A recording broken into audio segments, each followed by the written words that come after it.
You know what? YouTube really needs to fix their algorithm.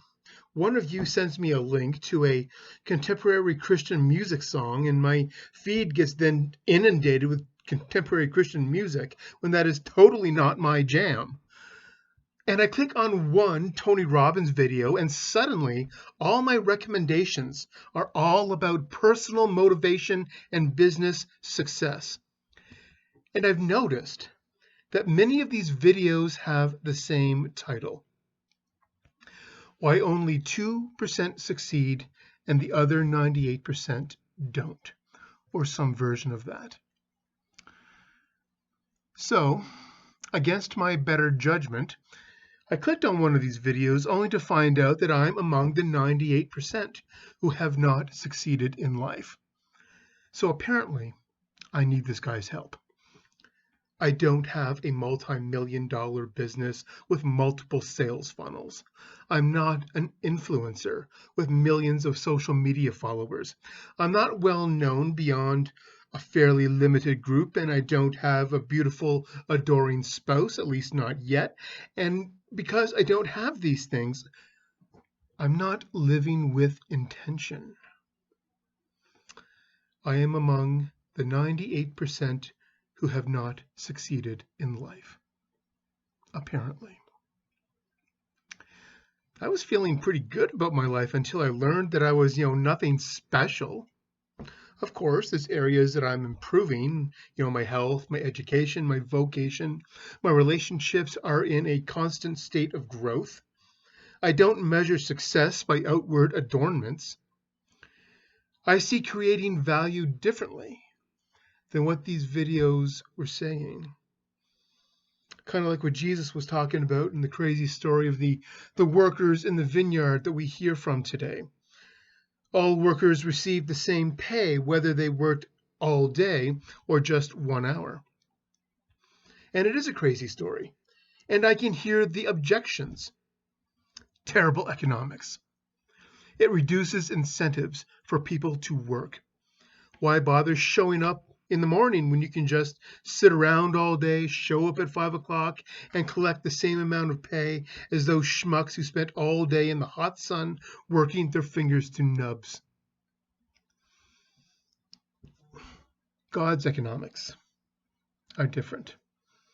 God's definition of value is at odds with ours. During the COVID lockdown, many of us started to see value differently. The term essential worker took on a different tone. We realized what we could live without and what we actually needed to keep our lives going. During stage 1 of the lockdown, we were finally made aware of the value of grocery store workers, for example, the value they brought to the community. Not exactly a high-paying job, but the value they brought to our lives and our community became vitally apparent.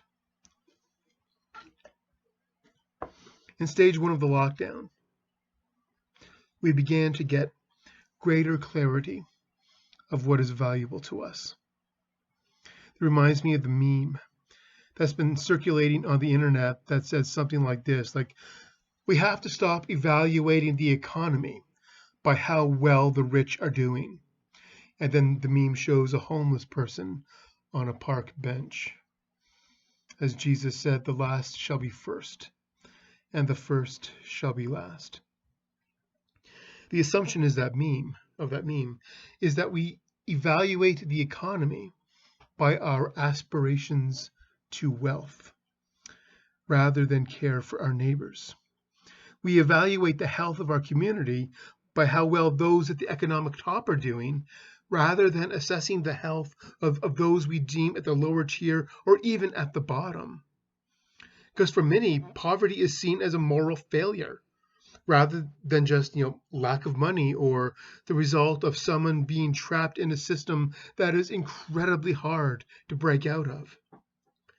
And when wealth is seen as the most visible marker of success, wealth then becomes a marker of morality.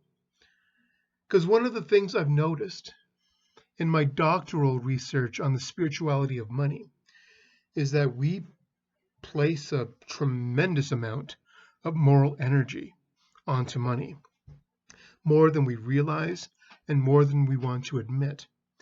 Because to admit the amount of morality that we attach to money will make us realize that our relationship to money impacts how we see the world, exposes our prejudices, and how we relate to each other.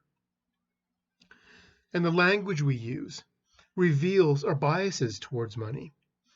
For example, the Premier of Manitoba said recently on the protections put in schools for when they reopen, he said that children are our greatest assets. And people nodded in agreement. I don't know about you, but my daughters are not my greatest asset. I do not own them. They are my beloved children. I don't define them by what they bring to my life or by what their potential contribution to the economy might be.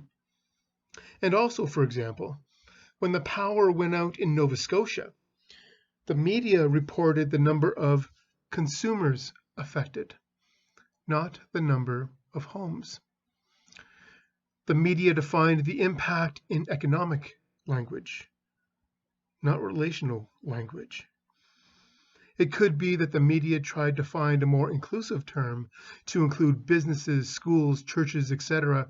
that were impacted by the blackout, but I note that they chose an economic term to do so.